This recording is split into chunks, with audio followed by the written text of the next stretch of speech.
Hi, and welcome to 3 Things in 3 Minutes. I'm Nursey. Today we are looking at Chai Tea for Two from Steeped Games. It's a two-player game with a solo mode and plays in 25 to 45 minutes. What it's about, Chai Tea for Two is a two-player head-to-head game where you play as opposing tea merchants trying to move tea through your plantations and load them onto ships. Now each round, the start player will decide on free tea tokens and movement points for both players.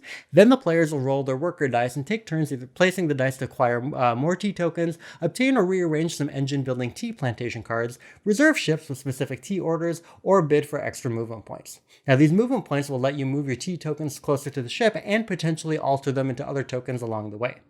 At the end of a round, when at least one player has fulfilled a set number of ships, the players will earn points for their ships, plantation cards, and their merchant set collections. What I like, the game is a much more complex and strategic game than the designer's previous game, Chai. It has a much more interesting mix of bidding and engine building, and it feels especially satisfying when you can pull it off to create some highly automated tea plantation combos. The game also has a good number of options to suit your game style. So there are multiple different merchants with different abilities, and there's variable game lengths based on the number of completed ships you require. And the base version of the tea plantation board has a simple, accessible mechanic where growing your tea is simply represented by moving it up spaces, but you have the option of a more complex version that turns it into a more complex puzzle, as the tea tokens can change into other ones as they move up the advanced board. And like the original Chai, it's full of warm, charming art that is as endearing as it is functional and clean. Now, points to consider. The game has a very different feel to it based on how many ships you choose for completion. So choosing on the low end of 3 means it's largely a race to see who can rush out their ships first, while the longer, more strategic 5-ship version allows for more complex engine building and some optional routes to points.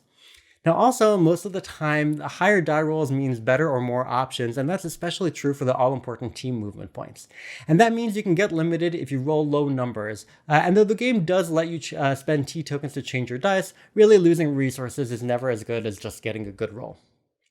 And especially if you're playing on the advanced tea plantation board, there can be a lot to conceptualize as you're envisioning how your tokens will move and change. And this really increases the complexity and even how often you have to swap out your tokens. So you may find that you have a lot more to think about rather than some pretty fast turns. So in summary, it's a charming combination of worker placement, bidding, and engine building, though the luck of the die rolls can heavily impact your turns. The game has many options for length and complexity, though the strategic elements really shine best in the longer game. And the tea growing mechanic has the option to be simple or puzzlingly complex, though recognize that the latter can complicate your turns considerably.